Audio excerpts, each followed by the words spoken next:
What is up, everybody? Welcome back to another edition of the betting show here on Sherdog.com. My name is Sean Sheehan, and we have a pretty good weekend of mixed martial arts coming up here. We've PFL.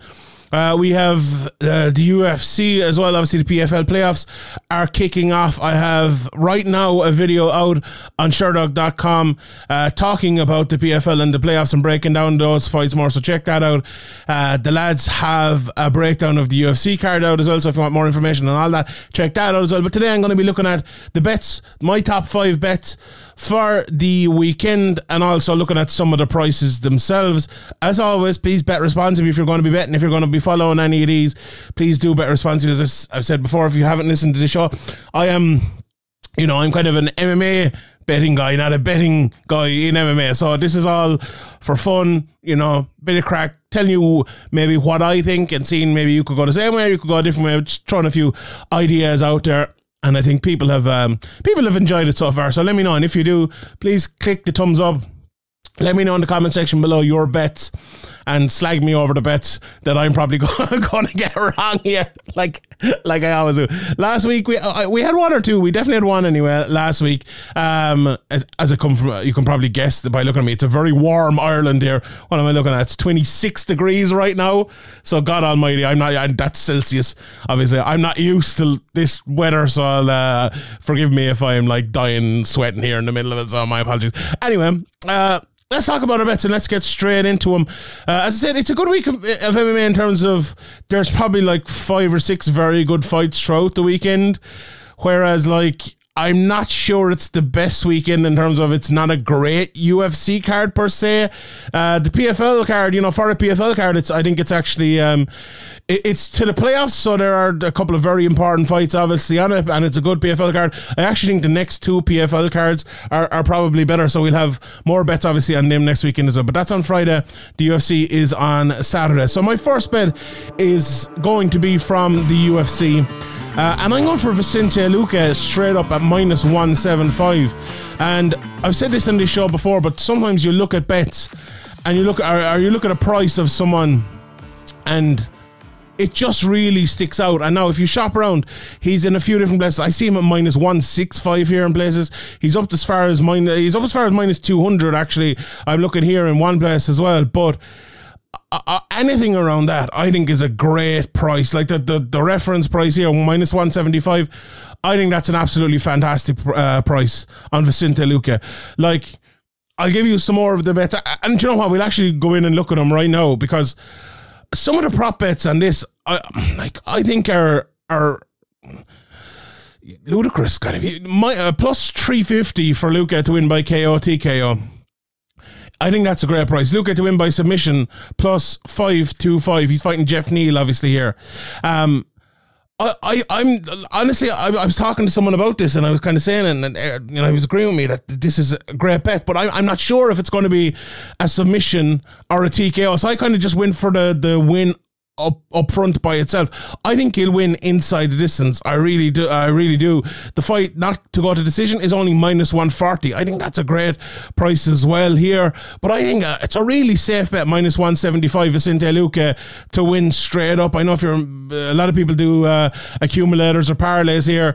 I think that'd be a good bet to throw into that. When I look at this matchup, I look at someone like Vicente Luque, who has kind of a point to prove after losing to Belal Muhammad, who is a very good, well-rounded fighter who has improved an awful lot over the last few years, and someone like Jeff Neal, who is a good fighter, but I think both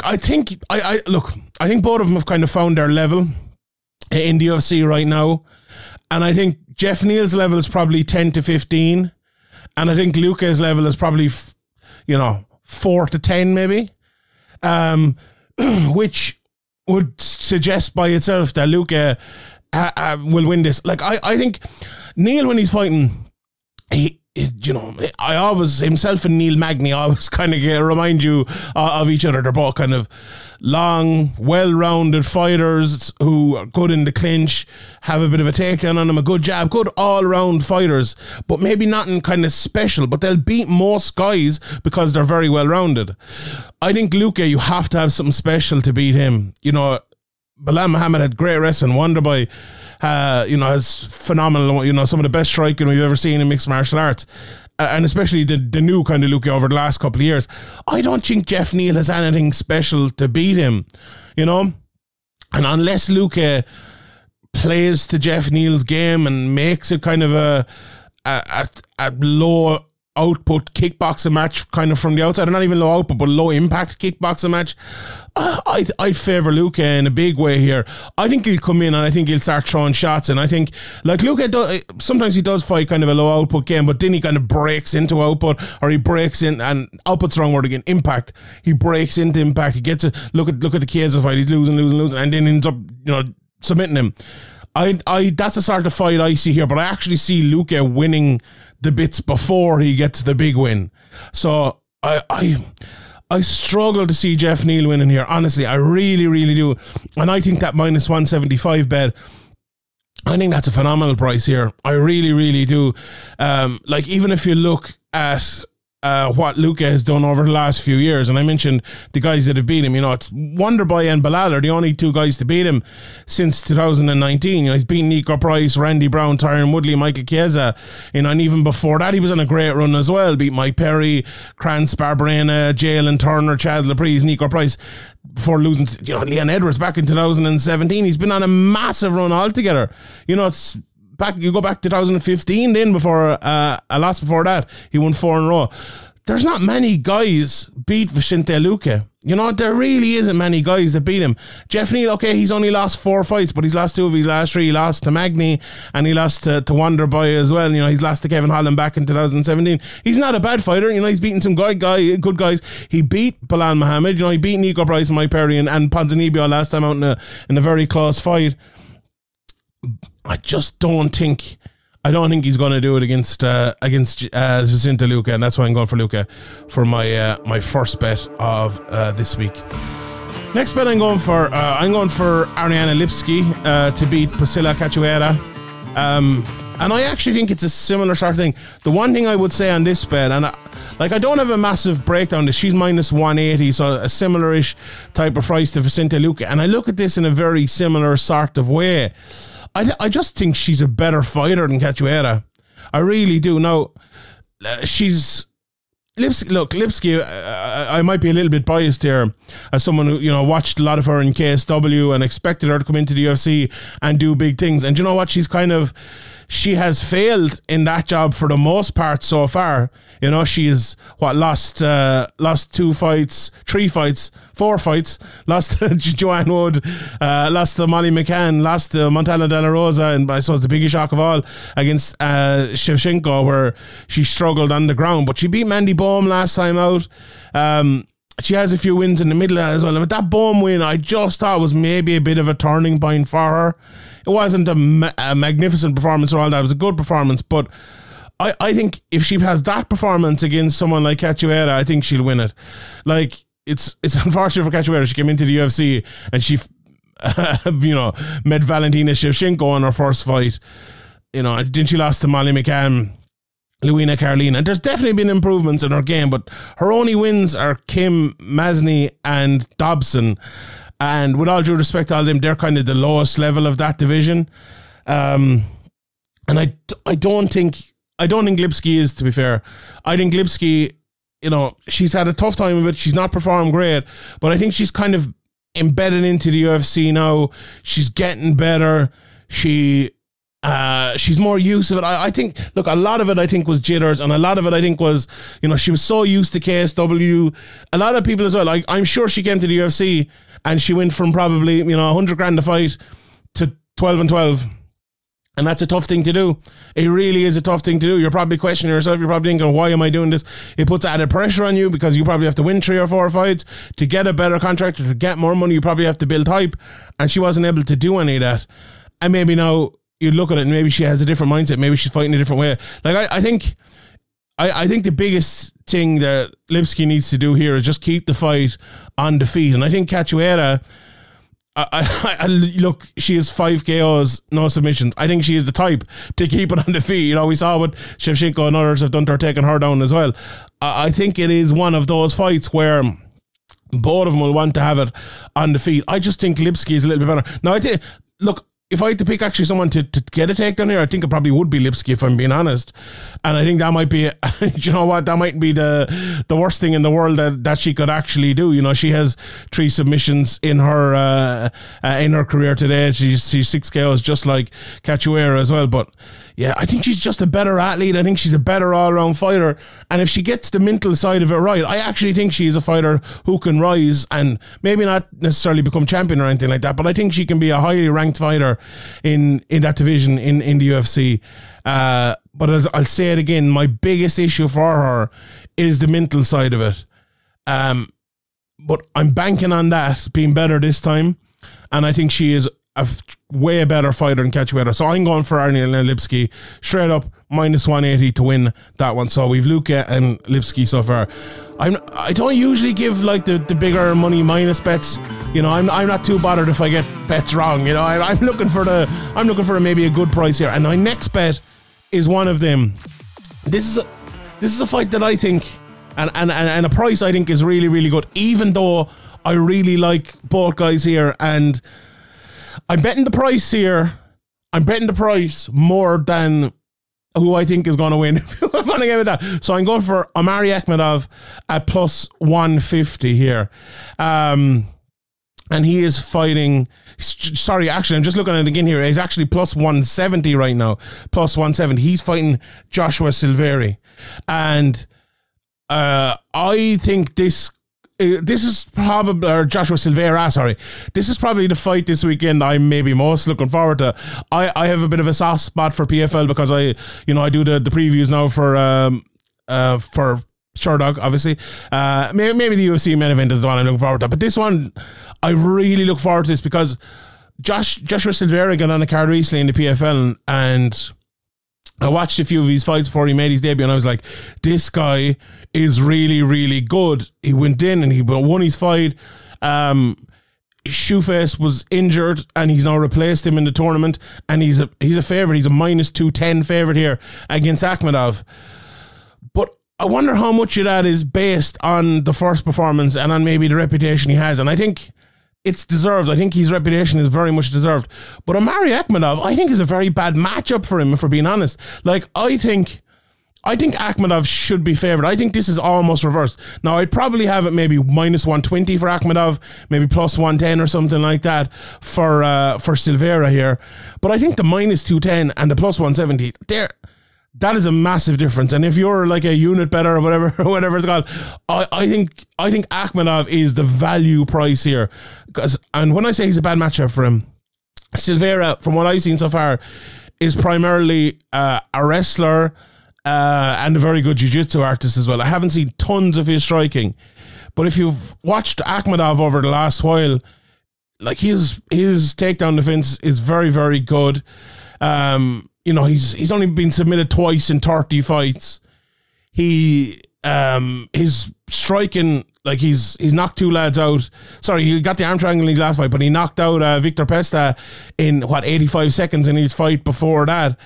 And even if you look at his fights back in the, okay, he lost to Chris Weidman and a few more, but he beat wrestlers like Zach Cummins, Ian Heinisch, Tim Boetsch, and others like that. I always say Boetsch like I'm Michael Bisping, but like he's beaten some very good wrestlers and some good guys on the ground. Like, he got choked out by Gunny Nelson, but I suppose who doesn't get choked out by Gunny Nelson, especially back in 2014. I think he's improved a lot as a fighter since then. One thing I'd be interested to see here is the size. 6 foot for Akhmedov, and Joshua Silveira. Okay, he's maybe not the tallest in the world at 6'1". He's only an inch, but I think he's a bigger man. Like, I don't think Silveira would be going down and fighting, you know, at 170 like his opponent has before. I think that might be one issue for him here, especially if he can get the fight to the ground and wear him out. But I think if Omari Akhmedov can stop the takedown, can land a couple of big shots, this is very, very tough. It's on relatively short notice as well for Silveira, although I'm sure he probably would have had a fight on this anyway, even if he wasn't. But I'm back in the price here. I think it's a very even fight. As I said, I wouldn't be surprised whatsoever if Silveira won this, and I'm not going against my bet here at all. it's a toss-up. Really is a toss-up for me. And when there's such a differential in the price, you know, minus 170. I was betting it, as I said last night. I looked up the price, it was plus 170. I looked up last night, it was plus 150, and I was definitely betting that. At plus 170, I think Akhmedov, that's the money play. That's the bet play, you know. And if there's wise bettors out there, I think that's probably the wise bet to go for here in a very even fight. So I'm going for that one. Omari Akhmedov to win there. We'll talk more about PFL in a second, but my last two bets are going to be from the UFC. My fourth bet before I get to the flyer. So my fourth bet is I'm going for Hill and Santos to go over 2.5 rounds, and that's plus 143.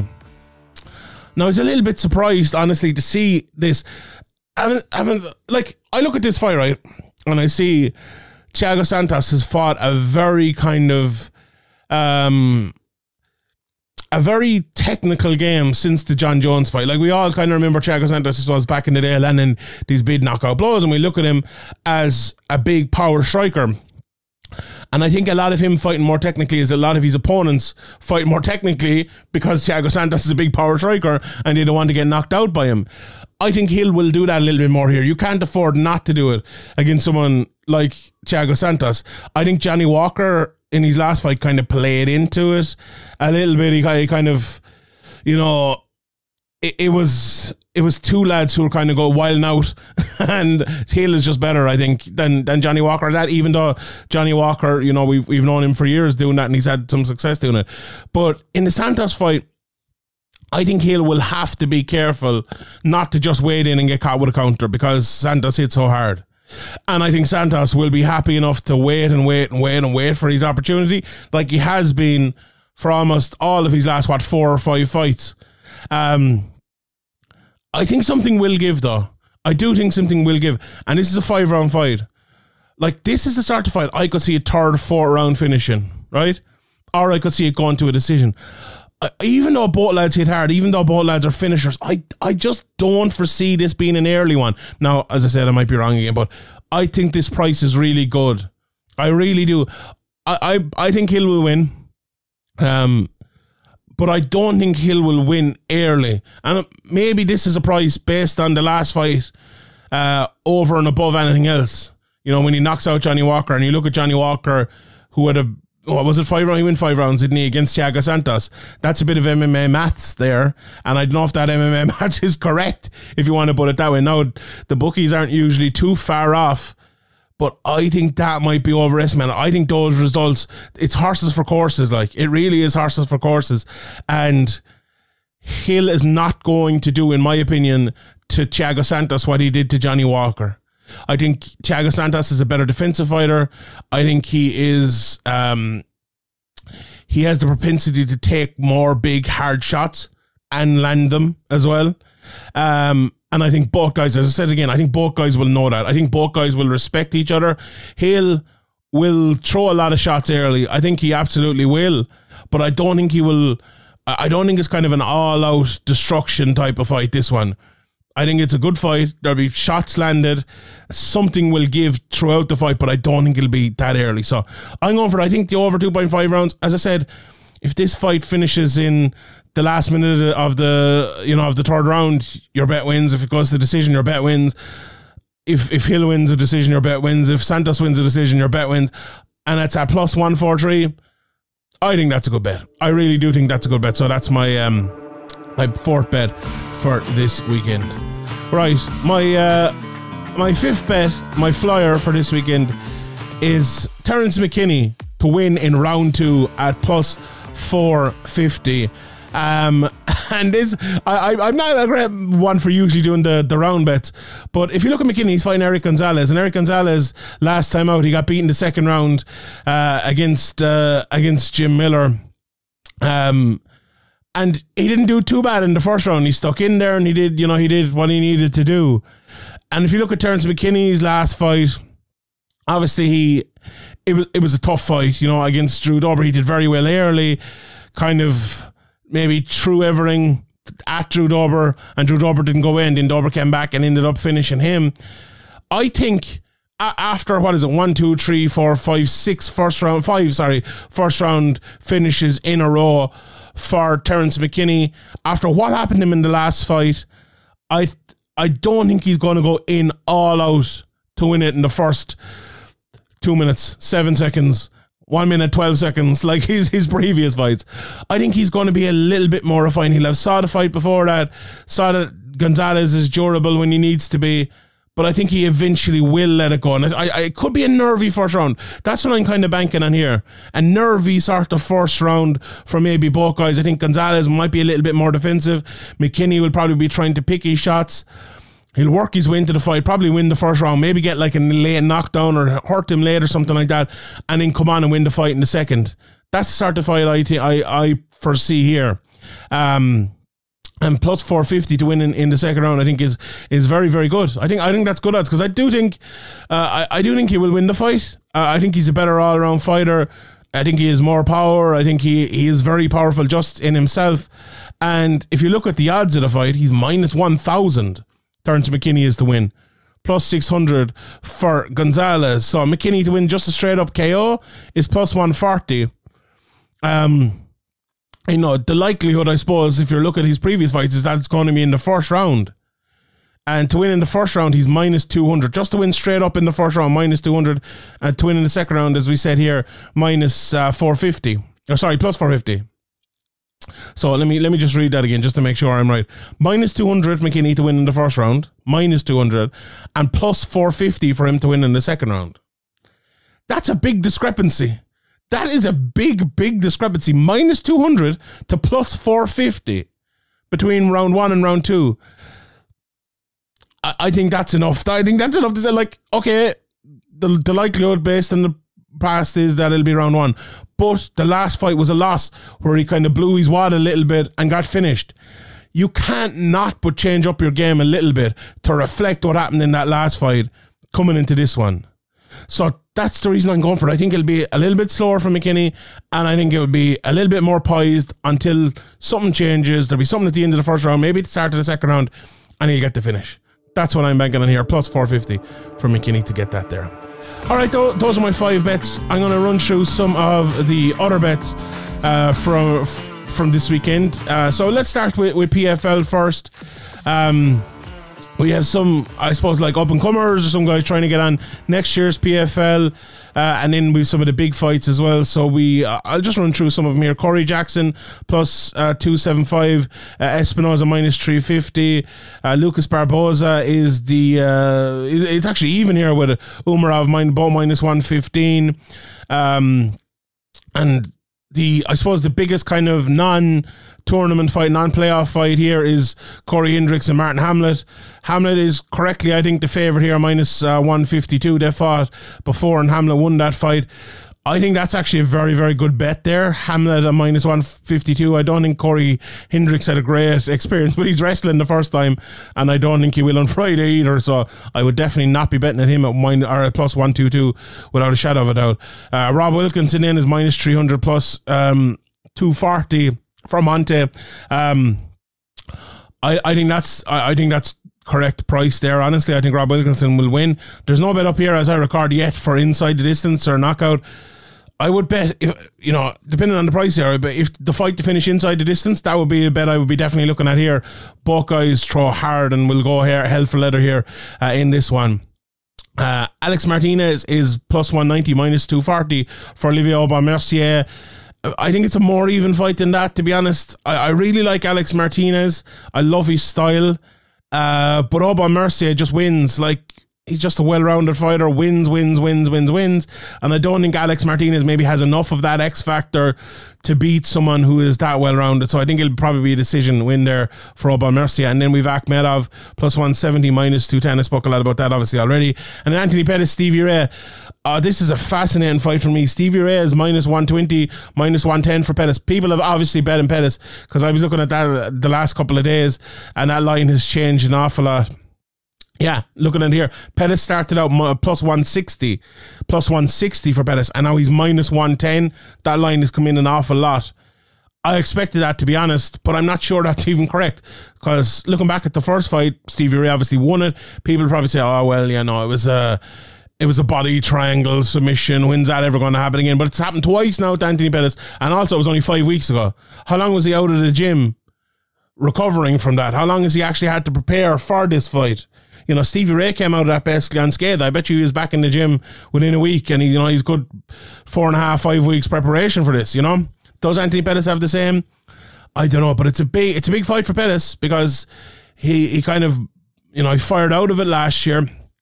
Got into the playoffs this year coming off a loss, and he's fighting that exact guy again, so he has a big opportunity here to come in and win it. I think Stevie Ray is the right favourite here.